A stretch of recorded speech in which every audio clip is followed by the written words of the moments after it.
Maybe this is an unpopular opinion, but I'm gonna go ahead and say that this course beats any course in the Kansas City metro area, hands down. There are 50 states in America. This is true, I checked. And every single one of them has a public golf course worth driving to. No gates, no members. If you have a tee time, you're in. So that's the show. 50 states, 50 public courses. Episode 1, Kansas. Yes, Kansas, stay with me.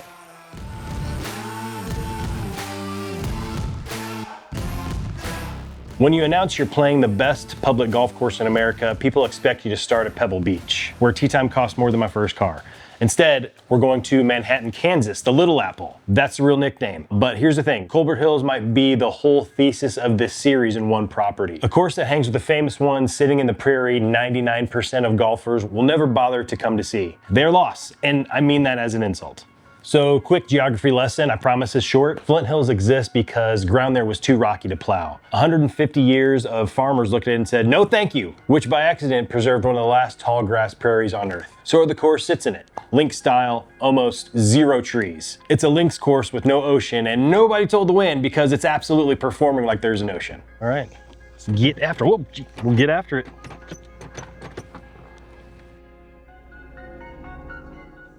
Okay, here we go. Colbert Hills. Teeing off. Wind is in our face.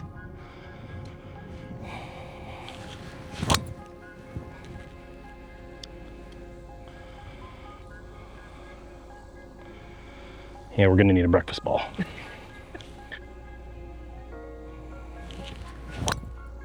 There we go. I like what I see so far. Like, when you think of Kansas golf, you think flat, and there's a little undulation here, so I'm digging it. I like undulation. This doesn't look like Kansas. Okay, the name, Jim Colbert. Story's worth 2 minutes. Here we go. In 1961, he shows up on K-State on a football scholarship, gets hurt, picks up golf instead. 3 years later, he's the second best college golfer in the entire country. Jim Colbert getting a tremendous ovation from the crowd, and the reason he holed out his second shot just an instant before Gary Player teed it up at the 18th. And so Jim Colbert moves from 5 to 7 under, and here it is as recorded a moment ago. And Colbert, who has provided us with many thrills during this tournament, had an opening day 67. Watch it. Then 8 wins on the PGA Tour. Then he gets old and somehow gets better. Joins the senior tour, and in '95 wins the first $1 million purse in tour history. Gets cancer, beats it, comes back, wins again. At some point, you just have to admit the man did not know how to stop. But in the 90s, he came back here with a different plan. Build a course for the school that changed his life. Home for the K-State golf teams. This place is in such good shape. I'm like, bro, the fairways are so nice. We might have to bust out the barefoot golf, homie.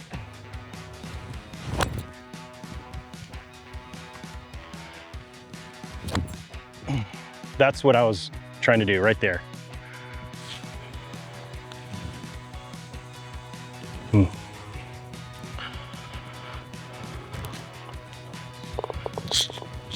Three's pretty sweet, dude. Like, again, I'm impressed with the undulation here. So it's gonna dog leg left that way, and I'm just gonna poke it out there in that fairway. Dude, this place is awesome. Greens are in tremendous shape. Stop. Oh, you Well, I blew a par right there. It's all right.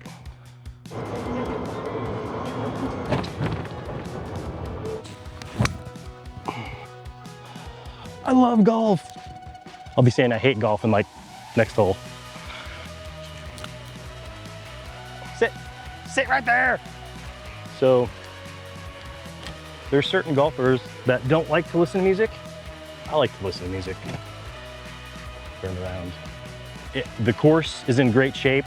Fairways are in great shape. Greens, tee boxes. The landscaping is fantastic. Like, playability of the course, I give it a 9 out of 10. A Kansas 10 for sure, dude. Like, I can see why this is the best public course in the state for sure.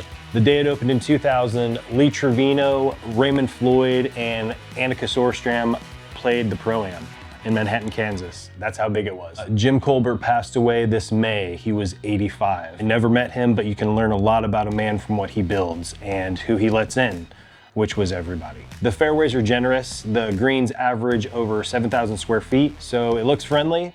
It is not friendly. The wind out here treats your yardage like a suggestion. First par of the day.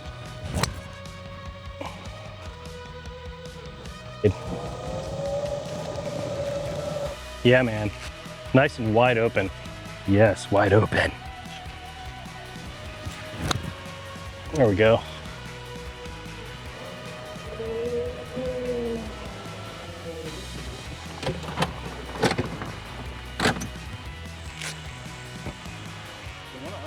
Yeah. Damn. It just took me 4 times. No one has to know. Oh, Ben. Oh my God, dude. How come I can't do that the fucking first time? Let me just get the feel here. Too firm ski.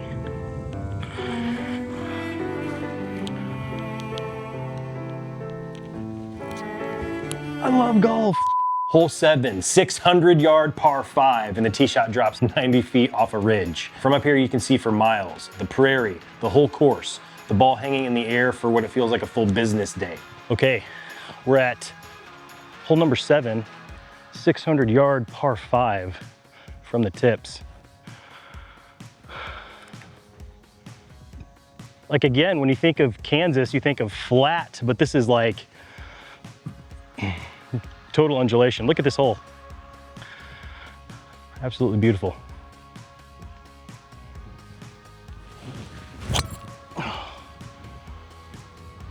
Okay. Damn, we're probably like 100 feet up. All over it.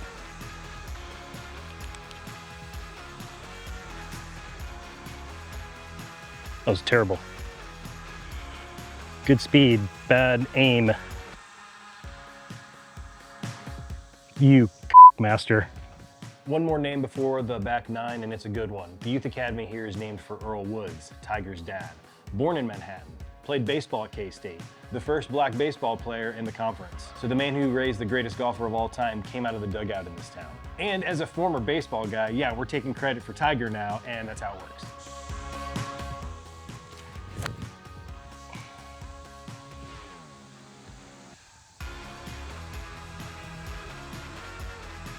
Pretty good shot.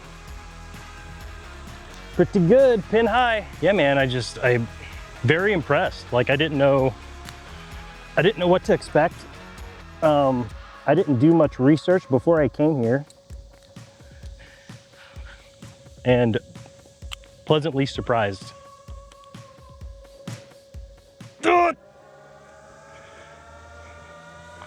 Too firm, that was the right line. Oh, you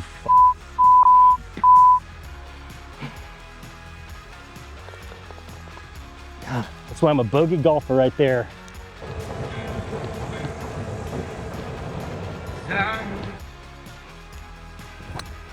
There you go.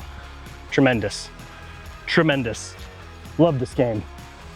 Get the sweat off the old lenses here. I like this course. It's nice and wide open. So if you're erratic off the tee like myself, you can keep the ball in play.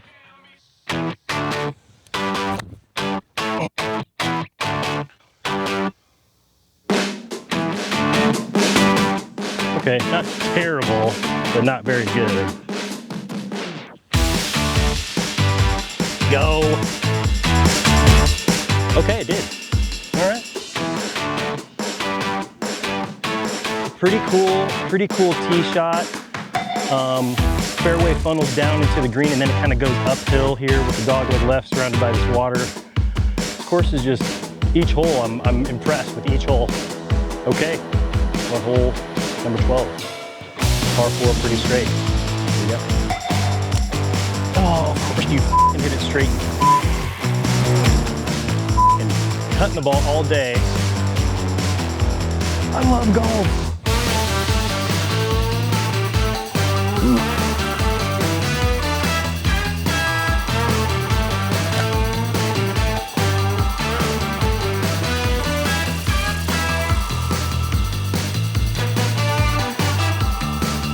See what happened there?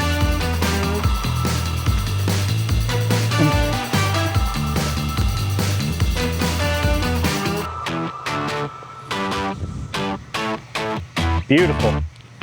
One thing I noticed about this course that I really like is that almost off of every tee box, you're hitting down. Like you're hitting down, as opposed to like level or up in the air. Pretty cool. Man, dude. What's that show called? Where there's like a mushroom fungus that takes over everything. The Last of Us? That's stupid. Dude, that's the worst character choice of all time. They pick some freaking, like, unbelievable, dude. Look at this shot. Every now and then I'll hit a good shot.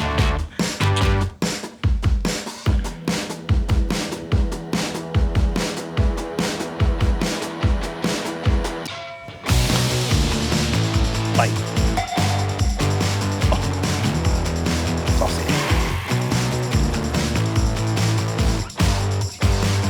Just totally misread that, but it's okay.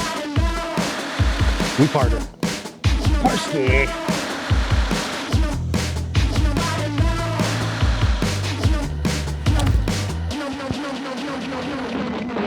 You're kidding me. Oh, okay. What? Like I didn't know that there was trouble down here. Oh. But that's why I hit a 3-wood. I am nice and short.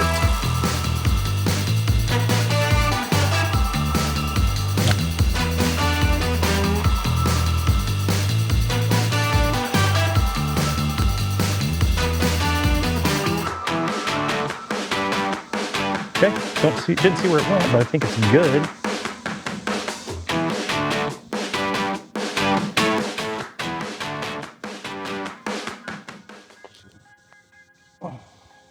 Love golf.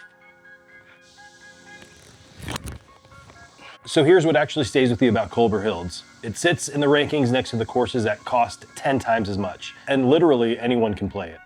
Very, very impressed with Colbert Hills. I would definitely come back here. I probably will be back here before the summer's over. Pleasantly surprised with the layout.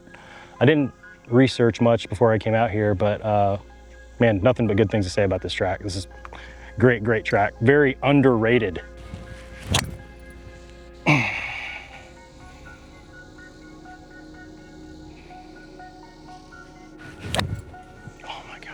Sit right there. Maybe this is an unpopular opinion, but I'm gonna go ahead and say that this course beats any course in the Kansas City metro area, hands down. And it's not just because I parred 4 holes in a row. Finished with a birdie. That was a birdie. Okay, we got one back. Well, concluding Colbert Hills, I'm gonna bump this rating up to a 9 out of 10. Course layout, course condition, 9 out of 10. Chef's kiss. A guy who owed this place his life built something world-class and then just left the door open. And that's the whole idea of this series. There's one in every state. Somebody just has to go find them. Apparently that's me now. 1 down, 49 to go. Next up, Missouri, cause it's right down south and gas ain't free.